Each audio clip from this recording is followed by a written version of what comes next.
a lot of questions sent in. So I'm going to go ahead and just do an episode here where we answer some questions from the listeners. I like to do this every once in a while when we got quite a few questions coming in. Always great to answer questions directly from the people.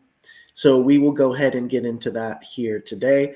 Remember, you can always send in your questions to at Founding Without Funding on any of the social media platforms or at Kyle Hiersche. And you can also drop any comments you have live. We do this live on all the different platforms. So you can drop any comments you have here and I can answer them as well live. So thank you everybody for tuning in. Let's go ahead and get into some questions. So I have a question here from Harrison. What's a business idea you were really close to starting but ultimately walked away from? Well, honestly, for me, I've pretty much tried to start every business that I really had the idea of. I mean, not that I had the idea of, but every business I really wanted to start, I at least tried it, tried going down that road. That's what I love to preach here on Founding Without Funding is that you should test everything, especially in today's age. It's a super minimal cost, not that much time either to get a business up and running or at least an idea or product or service out there to the marketplace. And so I would test everything. So for me, that question, of course, I've had ideas that I haven't executed on, but any idea that I really was passionate about and kind of thought through a few steps and actually said, hey, this might be viable, I've tried it. And I recommend everybody does that. It's so easy to try things nowadays. Definitely something you want to do because you never know what will work. So many times in my journey, we've just tried, random things just to test them out, and some of them have ended up being our top selling products or services. And so you want to keep trying stuff. You never know what's going to connect. So, question here from Lord Days. I hope I'm saying your name right. Have you ever said no to an opportunity that everyone else thought was a no brainer? Yeah, definitely. I've talked about on a previous episode how when we were doing our yearly music conference in New York, my business partners and our consultant wanted to change it to Miami because we had moved to Miami since. They said we should do it in Miami, and I don't know why I was like, no, we need to do it in New York. I don't want to do it down here, but that absolutely changed the game for us of doing it down here in Miami, where we had just recently moved to. Um, I doubt we would have gotten as far as we had gotten if we hadn't made that change. All right, question here from Declan. What's something you almost pursued that that would have completely changed your path? I think I pretty much pursued, you know, everything that I really wanted to. What's something I almost pursued? Well, I tell you one thing that I actually did pursue that absolutely changed my path, which was real estate. So getting into real estate was like a huge change of my path for me. And so, it was something that we jumped into and it went pretty quickly in retrospect. I mean, at the time, it doesn't seem like it's going very quickly, right? It never does. But in retrospect, it happened pretty quickly. And that definitely changed my path. I mean, that was like two totally different things of going from, music and promotions and events to going into real estate and then owning a real estate brokerage, owning a national lender. These are like completely different worlds. So that was definitely a decision that took me down a completely different path. Okay, question here from Sienna. Was there ever a partnership you turned down that ended up being a good decision? Yeah, I think so. I think the more that the further I get along my journey as an entrepreneur and the more that I learn, it's so important to have good partners. So there's definitely situations that were brought to us or that were proposed or that we were thinking about proposing to other people where it probably would have been a terrible partnership. And so I'm glad that I passed them up. So it's definitely happened. I'm sure it's happened to everybody. And even if those people go on to become successful or whatever the case is, you kind of know that it just wouldn't have worked. And, I was at times willing to give large pieces away of a company to people who I thought would be a good strategic partner. We ended up not closing the deal. And then a little bit later, I was like, thank goodness we didn't end up doing that deal. Okay, question here from Andre. What's a missed opportunity you don't actually regret missing? So a missed opportunity that I don't regret missing. I think there's tons of missed opportunities. As an entrepreneur, any money making venture is a missed opportunity, right? So I think there's so many of those. I can't really answer that question, but of course, there's times where I missed an opportunity, and you just have to brush it off, right? You're gonna miss plenty of opportunities. Everybody's gonna look back and say, "Dang it, we should have done that or this, or we should have jumped on this at this time." That's just part of the game. One example of that with me is that getting into the real estate industry, we were actually already in the real estate business as realtors and opening our own real estate brokerage to hire other realtors. We had actually already done that right before COVID hit. Then once COVID hit, we started getting into mortgages because obviously with the rates low, there was a money frenzy going on. Now, the first couple of years in mortgages, we partnered with other companies with all the licenses. And we were working really hard to launch our own company as a lender ourselves. Now, by the time we actually were able to launch as a lender ourselves, the rates had skyrocketed up the fastest they had in the last 50 years or whatever the statistic was. And so that was a big regret, obviously, of I wish we would have gotten to the mortgage industry sooner and gotten to the point where we had owned our own company by the time or during the time where interest rates were so low.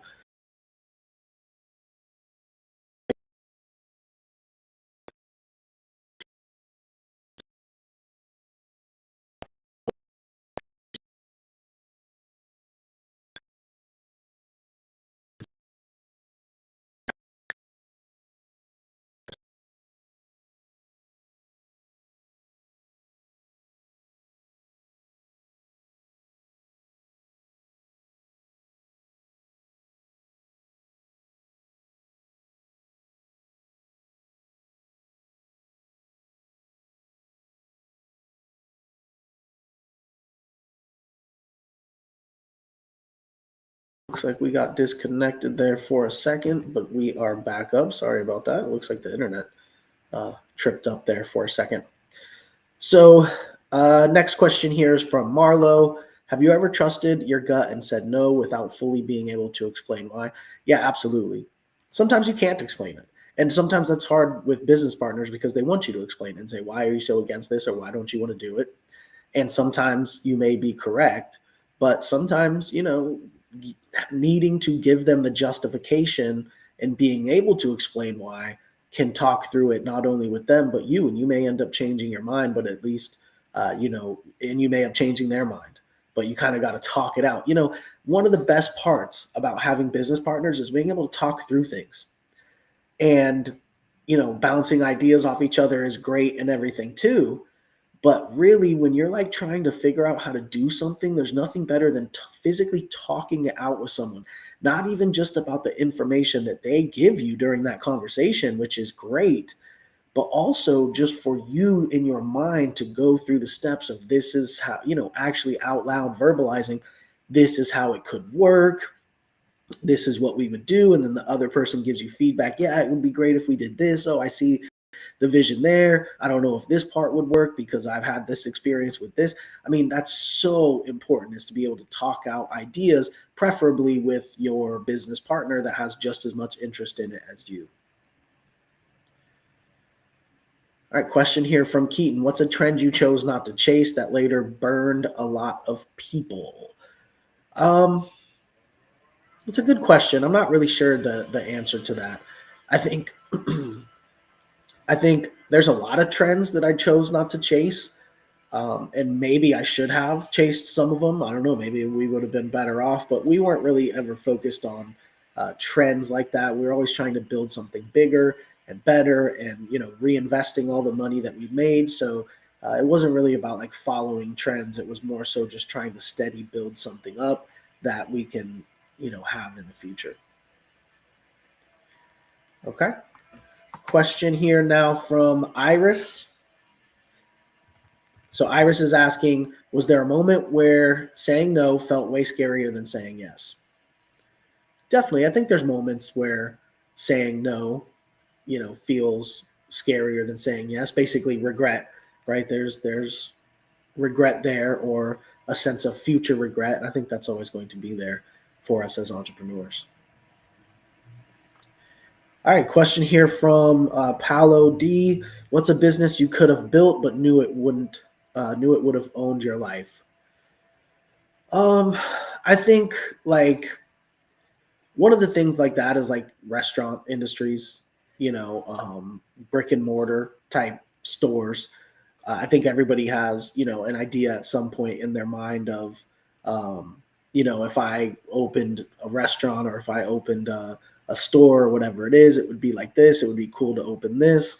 And I think, the biggest thing that's the challenge is if you're talking about like a brick and mortar or a restaurant. So of course I've had ideas for those type of things. I actually did own a nightclub, right? We did own a nightclub. We bought the building and then we ran the nightclub out of it for a while, but it's an extremely difficult business. And so are restaurants and any type of brick and mortar store. You kind of have limited control of how much you can actually market it and what you can do with it. And then you're stuck with huge leases, or in our case, we bought the building ourselves. And everything is just expensive all around, and very easy for businesses to fail in the restaurant, club, hospitality field, and any type of brick and mortar retail. Those things are really hard. So I've definitely had ideas like that, but I'm glad I didn't go down them. Probably would have crashed and burned. Who knows? Maybe we would have hit it out the park, but definitely a way greater risk than a lot of the stuff that we ended up doing.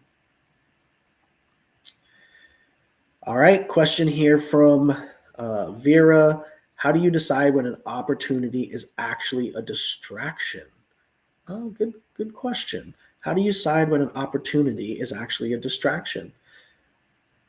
I think you just have to go with your gut on it and just think about I was just talking to somebody yesterday. Think about the upside, and then how much it takes to get there. So, for example, when you are talking about a restaurant or a brick and mortar store or something like that, a lot of people don't realize, even if you knock it out the park, maybe you're looking at, 10 grand a month or something like that, maybe 20 grand a month max as an upside from this one location. Of course, that's not everything, but my point is that it's so much. You have to put in all the capital, all the risk, do the build out, sign huge leases, pay for all the staff, train everyone, pay for your inventory, all this type of stuff.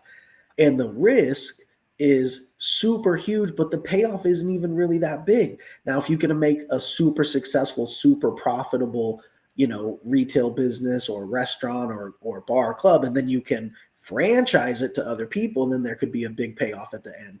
But for the most part, just running one single location of some kind of physical location, restaurant, bar, retail store, it's not really that high of a payoff for all the risk that you're taking.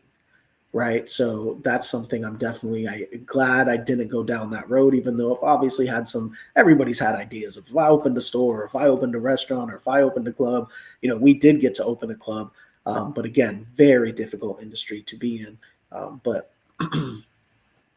it's great for some people. I just think it's not great for what we were looking to do. And I'm glad we didn't go down that road of like a restaurant or a retail store.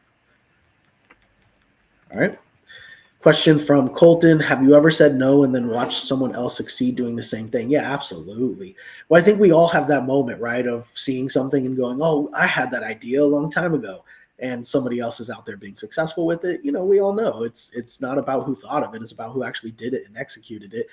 That's what I love to talk about here on Founding Without Funding, is that you, for very little cost, for very little effort, you can at least get something up and running and test an idea, bring it to the market, let the market show you whether it works or not, and proceed from there. So when you do have that idea, don't let yourself be in that situation where later on you go, oh, I thought of that idea, I just never did it. Now this person's successful with it, and you're kind of down on yourself, being hard on yourself a little bit. Because you missed that opportunity. Well, first off, you didn't necessarily miss that opportunity, because, you can always do it better or do it in a different way. But, just make sure that doesn't happen in the future by when you do have that idea, get it out there. And even if you don't set up the full company, you can at least test a product or a service, put an ad out there, spend a couple bucks a day on Facebook, see if people would be interested in it at all, even before you go the rest of the way. So there's so many ways to get out there and get your ideas out there into the world, into the market, test the ideas. So if you do have an idea, get it out there. Don't waste it. So go to foundingwithoutfunding.com, get the book, take the course. That will help you. Remember, we can also do this for you. We do have our company, yourdigitalbusinesspartner.com, where we can actually handle the paperwork for you and run your ads for you and build your website and your logo and all that kind of stuff. You can either do it yourself. There's plenty of resources out there, or we can do it for you, yourdigitalbusinesspartner.com. We can handle everything for you, get your business set up and running, and growing. Okay, question from Nadine. What's a good opportunity that would have taken you away from something better? Well, I'll tell you what, an opportunity that I did take that took away my time from doing something better was owning a club. We bought the building for the club, which was our, real estate play. But the fact that we chose to actually try to open up the club ourselves and actually run the club was definitely a terrible decision. It took so much time away from things that we could have been doing better. Such high stress, such high expenses, such high risk, and not that much upside, even when you're doing it properly. Unless you really knock it out the park and you know how to really get your expenses down. And even then, it's a 24/7 job. And for a lot of people, it's a nightmare. So that was definitely something that we did that was really a mistake. And that took a lot of our time away from doing things that could have been used. That time could have been used a lot better for other things instead of trying to run a nightclub and being there until 5 a.m. and all this type of stuff. We could have been doing a lot more work without needing to do that. All right, question from Raphael. Was there ever a moment where saying yes would have made money but cost peace? Yeah, for sure. Sometimes you got to turn something down or go a different direction if you know it's going to be too much work, too much stress. That's just the way it is. Let's see here. What's the hardest no you've ever had to say in your career? So question from Elisa. What's the hardest no you've ever had to say in your career? I think it depends on who you're saying no to. I think if it's somebody that you're already in business with or that you like or that you care about, when you have to say no to them, sometimes it's difficult. As far as, saying no to somebody or not joining a partnership or a company or not buying something from someone, if you like them, if you know them personally, that's usually the time when it's hardest to say no to people or to opportunities. All right. Question here from Graham. How do you balance being open to opportunity without chasing everything? I think be open to every opportunity, and I don't think you should chase everything, but you should try everything. And it's so easy to try everything now. Get the book, foundingwithoutfunding.com. It'll teach you exactly what to do to test your ideas for little to no money. And just get it out there. So being open to opportunity nowadays should be being open to trying anything that you can think of. Point blank, period. Get out there, try it, test it in the market. The market will tell you whether it works or not. Get that feedback and go from there. All right. Question here from Thomas. What's something you avoided early on that helped you move faster later? I think things we avoided early on was, trying to making sure that we did things properly.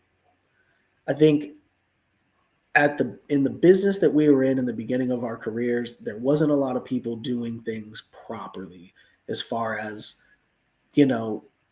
doing good business, having the paperwork down, having the accounting down, and having everything systemized with a website and automated and all this type of stuff. And so in that industry, we really became known for having our stuff together, paying people on time and being legitimate with the ways that we receive money and pay money out. I mean, these are things that we actually became known for, which helped us a lot later.